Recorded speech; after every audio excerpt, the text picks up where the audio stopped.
Hi there and welcome to Grim Dice Tabletop Gaming unboxing of Team Yankee Hammerfall. Those of you who've read Howard Coyle's book, you'll be familiar with the settings and the scenario. Basically, World War III. So starting off, very nice box, really nice graphic art. It ties in with the overall theme of the Howard Coyle book and the Team Yankee ethos. And then the stuff we've got inside, it's actually quite a lot packed inside this box. And you see, not the easiest to get out. So just getting rid of the box out of the way. So let's start looking at all the bits and pieces you get inside. First of all is a startup guide. Gives you an idea of what's next. Again, you've got the graphic art on the front, very evocative of the game. I think that's Bannon's Charge. Starts off with a assembly guide. You'll see more of that later on when we go through the assembly of one of the Soviet tanks. It then starts taking you through information about what the cards are, what the information on all the cards is. And then Joe goes through a couple of startup scenarios for you.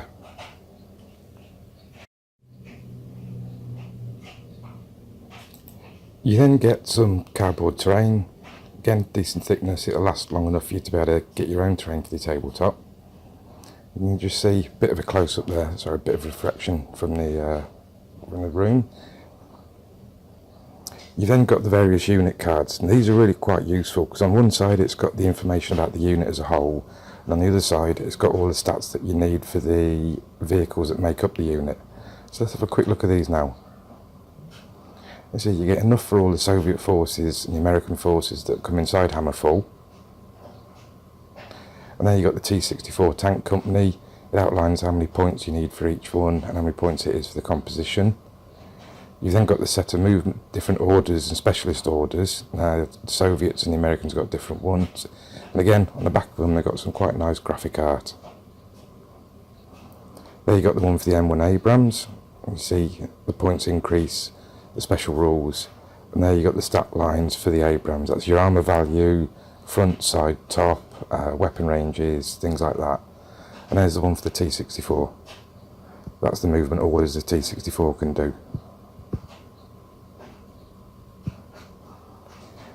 You've then got a small version of the rulebook. Now you can either get the rulebook as large A4 hardback or the one that comes in Hammerfall. It's quite useful, tucks in your gaming bag, won't hurt if you drop it on your foot, and it's a lot lighter.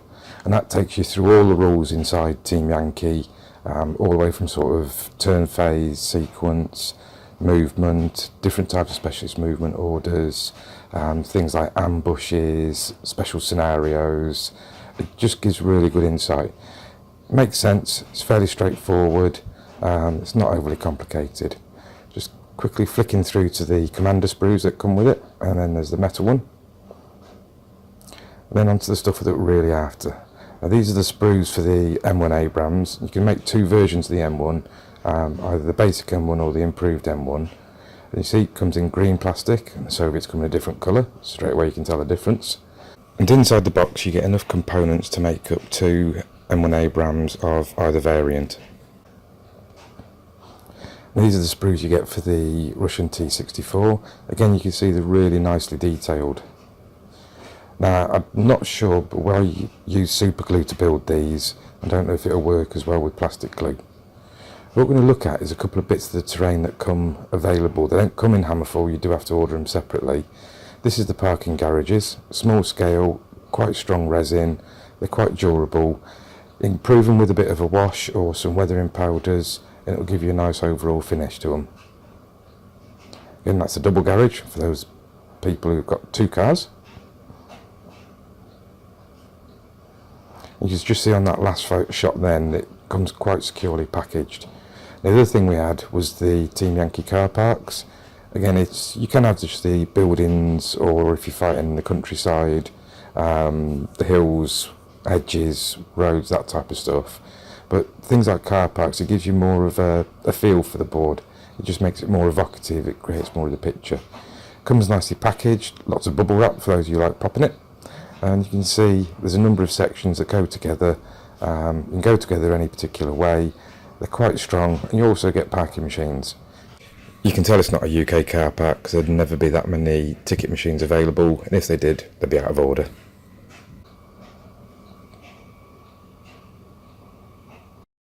So I'm just going to show you how they sort of go together. They can go together in all different ways. There's no set format that they have to have. It's completely down to you, completely down to how your game board is.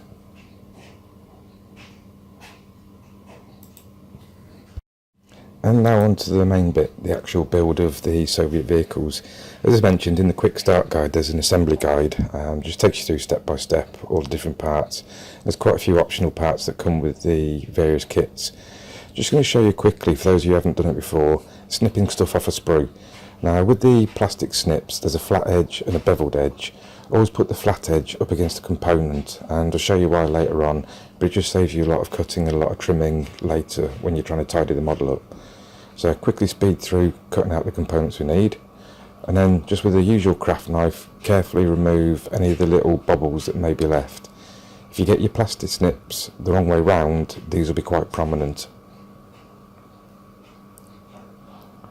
So again, just showing you what I mean. You can see just slightly there the different colours to it.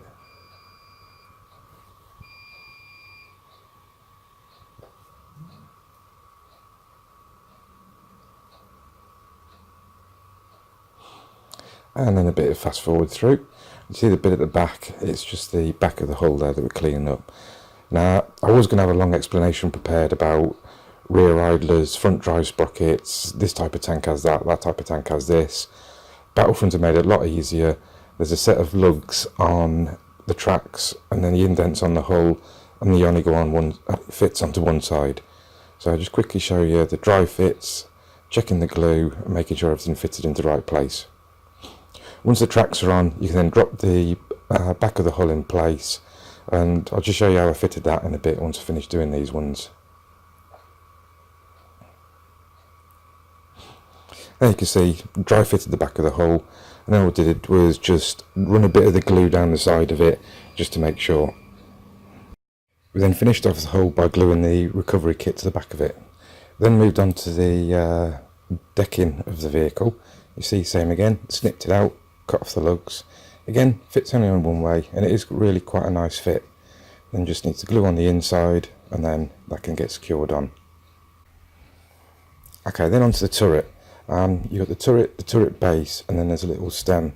Now, with the shape of the turret base only goes on one way, as in one direction, but it can go on both ways. You just need to be careful and make sure that the indent goes on underneath. Here you can see me purposely fitting it the wrong way round. And this is where dry fitting really does help. I see it's quite a snug fit, and you have to just flick it out with a knife. But again, dry fitting always helps. So a bit of glue, and then fit the base in the right way up, and then you can add the stem onto it. Now at this point you could add rare earth magnets in there as well if you wanted to, but the fits are fairly good, and once they're all in place, everything stays there. Now, stating the obvious, once you've fitted the stem to the bottom of the turret, make sure the glue's dry before you check it, otherwise you might end up with it stuck in place.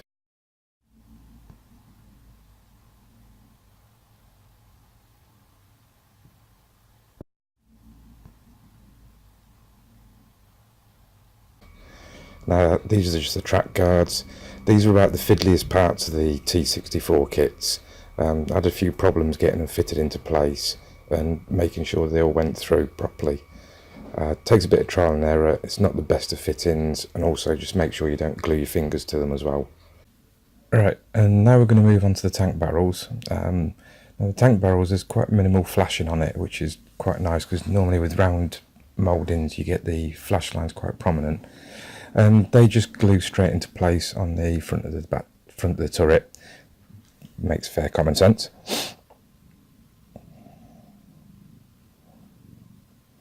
And then it's onto all the other bits on the turret, like the Commander's MG that fits onto the cupola, also the smoke dischargers, and also the MBC and the forwarding kit on the back of the turret as well. And then you can just see a close-up of another one that's been built. It's got the extra fuel drums on the back. You can see the Commander's MG quite prominent, and the mine clearing prows at the front. Right, overall these are really nice models, and due to a slight technical hitch with the video camera, I can't show you the build of the M1, but here's the finished M1. And again, you can just see the quality within the overall models for those. So that's Battlefront's Team Yankee. For those of you who've read Howard Coyle's book, I'm sure you're going to be really interested in picking up a copy of this. Everything in the box you need to get started with the 2 Abrams and 3 T62s. They're really nicely detailed kits, small scale but really easy to paint. We are going to be doing some videos of spraying these, and we are going to be running demo games of this in store, so head along and see either myself or Stu and just ask for a game. We'll run you straight through a game of it. Overall, a lot of stuff in the box. If you head over to our web store, you can see more detailed information about what's inside, but you can see all the contents in the video. It looks really nice, it's a good kit, and it's a good start off. Personally, I can't wait to pick up more of the forces and variants to really build up the World War III games.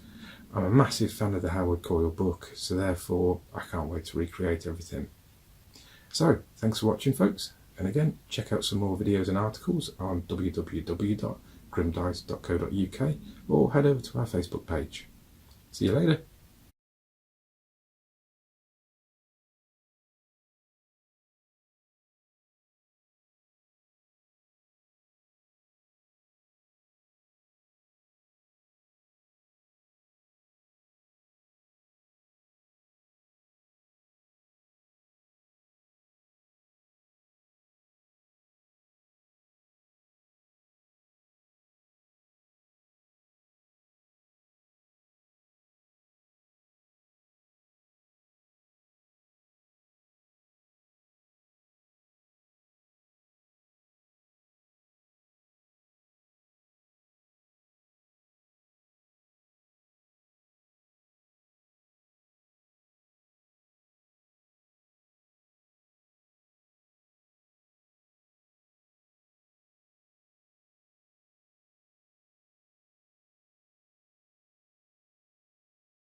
So, that's Battlefront's Team Yankee. For those of you who've read Howard Coyle's book, I'm sure you're going to be really interested in picking up a copy of this. Everything in the box you need to get started with 2 Abrams and 3 T62s. You need to get started. Really nicely detailed kits. Small scale, but really easy to paint. We are going to be doing some videos of spraying these, and we are going to be running demo games of this in store. So head along and see either myself or Stu, and just ask for a game. We'll run you straight through a game of it. Overall, a lot of stuff in the box. If you head over to our web store, you can see more detailed information about what's inside. If you head over to all the contents in the video, it looks really nice, it's a good kit, and it's a good start off. It looks really nice. I can't wait to pick up more of the forces and variants to really build up the World War III games. I'm a massive fan of the Howard Coyle book, so therefore I can't wait to recreate it. I'm a massive fan of the Howard Coyle book. So, thanks for watching, folks. And again, check out some more videos and articles on www.grimdice.co.uk or head over to our Facebook page. See you later. See you later.